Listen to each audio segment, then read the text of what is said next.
So we're going to talk about how to fold salami. Now, most packages, or even if you go to the Italian deli and you get some slice, it's all like wrapped up and smashed, and it looks like this. And if you were to just take that out of the package and put that on your cheese plate, one, it's not very attractive. Two, it's taking up a lot more room than you would want. And then three, you still need to try and separate the pieces so that your guests aren't trying to like deal with that themselves. So I'm going to show you the fan, and I'm going to show you the rows.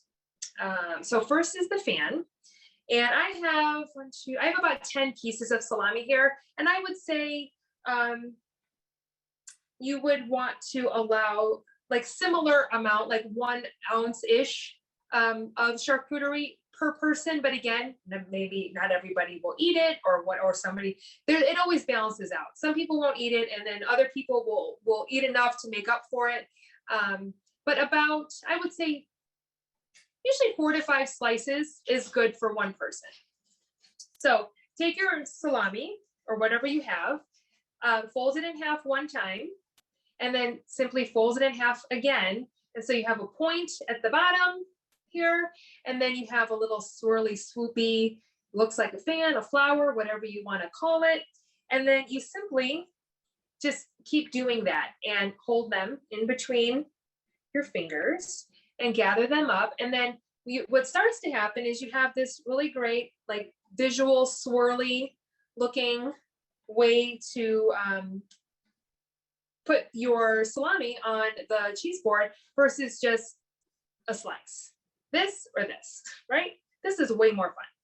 So you could, any number of ways, you can gather them all up, and you can do this part ahead of time too, and put them, in a container and press them all together so that they stay together.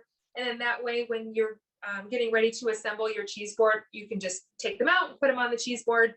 Because sometimes standing here folding salami like 10 minutes before people show up is not what you want to be doing. But it's also something fun too, that, if you have a friend over or family in town and everyone needs to pitch in and help, someone can be folding the salami. So you can either gather them all up and have them in one big line. And a lot of times I will use it as a way to sort of like divide a platter or divide the table. I have done a couple of really large tables, grazing tables for weddings. So it almost is kind of like a little wavy action working through your platter. Or if you need, you can just take a little bit and do, a little bit here, a little bit there. So I'm going to take some, and I have my bowl of olives here, and I have my cheddar back here, and I'm just going to place some and help the bowl that the olives are in to help keep the salami together. Because if you try doing all of this and placing your salami fan on a board that has nothing else on it, they're going to open up and you're going to get frustrated. So the key is waiting to do this until you have some places where you can like put some in between a cheese and another little dish. And then that way they kind of stay tightened up together and they stay in shape. So that's the fan. I saw a pop-up. Yeah, well, you're arranging a question about so we talked about serving the cheese a little bit, closer to room temp. What about the meat? The meat, work with that while it's cold. Of course, it will come up to room temperature, and same thing. I mean, these meats have fat in them. I mean, these little white pieces here in the salami, that's fat, that's the flavor. So, tasting or having a piece of salami or cheese straight out of the fridge while it's really, really cold is going to taste completely different than when it's up to room temperature and the fats have warmed up and you get a fuller flavor of either the cheese or the meat. So, I mean, this is cured. It's not going to go bad. It's easier to fold and work with while it's cold, but, it can be out for a while. It's fine. Okay, now let me show you the rows. So I'm going to take part of my fan apart, and I'm going to go back to just having a single fold halfway.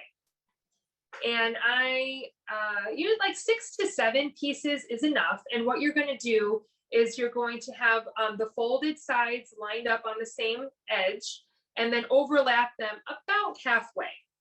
Doesn't have to be exact. I'm flinging that all over the place. Okay. And then what you do, turn that around. So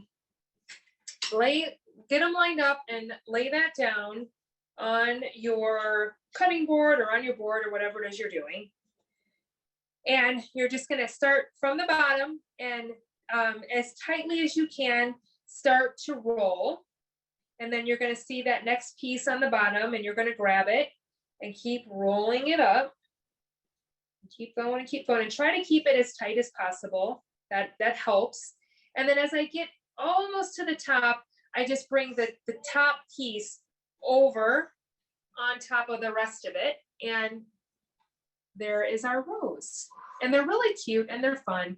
I do these just sort of simply as an accent. And if you want it to be bigger, you can, you know, start layering more pieces and make it as big as you want. In order for it to stay though, you need to either put it in one of these little ramekins, or I have also used 2 toothpicks and crisscross at the bottom, and that holds them together. And then when you put that on your plate, you can camouflage the toothpicks with other things. And then, you know, you have these cute little roses dotted in the plate. Now, the only thing is, of course, is if someone picks that up, then they're committing to the whole thing. Because certainly you don't want them to take it apart and touch it all up and then put it back on the board. So I don't know, somebody might do that. But I use these more of just as like a subtle, or I shouldn't say subtle, a few accents here and there. I don't make it the main way that I serve the salami on the cheese board because it just, to me, it's not really super practical. I stick with the fan and have that be most of the display. And then I might throw a rose or 2 in there just for fun. But that's how you do it, really simple.